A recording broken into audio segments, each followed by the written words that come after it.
काल दिनांक 19/7/2026 रोजी आपली तोफखाना पोलीस स्टेशनची जे चेन स्नॅचिंग प्रिव्हेंट करण्यासाठी जी आपली पेट्रोलिंग असते, त्या पेट्रोलिंगमध्ये आमचे प्रभारी अधिकारी बालाजी वैद्य तसेच त्यांचं डीबी पथक आहे, ते फिरत असताना त्यांना एक संशयित वाहन दिसलं. ते वाहनाजवळ ते विचारपूस करण्यासाठी, त्या वाहनाला नंबर प्लेट नव्हती. तर ते विचारपूस करायला गेले असता त्या वाहनातून 2 लोक त्या ठिकाणी पळून गेले.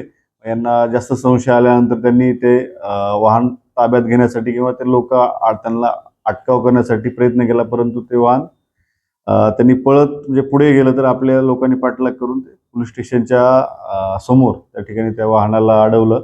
त्या लोकांना अटकाव केला. मग त्यांची थोडी विचारपूस केल्यानंतर त्या वाहनामध्ये त्यांनी एक म्हणजे एमडी सदृश्य पावडर आहे असं सांगितलं. त्या अनुषंगाने आम्ही शासकीय पंच तसेच कार्यकारी दंड अधिकारी जे काही NDPS ॲक्टनुसार जे काही आपल्याला प्रक्रिया आहे ती प्रक्रियेसाठी बोलावलं त्यांना.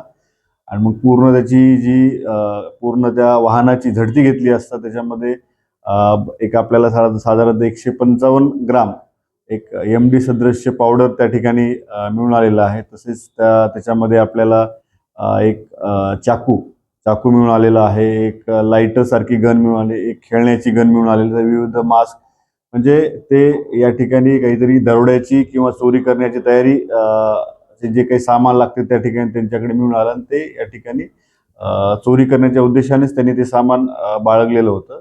या अनुषंगाने सर्व जो काही पंचनामा किंवा सर्व जप्ती करण्यात आलेली आहे. यामध्ये 3 आरोपी आहेत, जिशान शौकत सय्यद, रिहान जावेद शेख आणि वसीम खलील बागवान यांना अटक करण्यात आलेली आहे.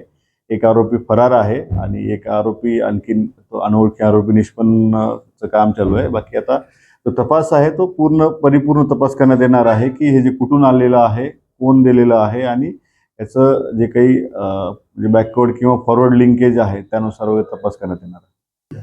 नाही, ते जे मुद्देमाल आहे साधारणतः एक 30 लाखाचा जो काही आपल्याला जो काही पावडर आहे, MD सदृश्य पावडर आहे ते मिळालेलं आहे. बाकी सर्व जो काही वाहन वगैरे आपण एक अंदाजे 36 लाखापर्यंत सर्व मुद्देमाल जप्त करण्यात आलेला.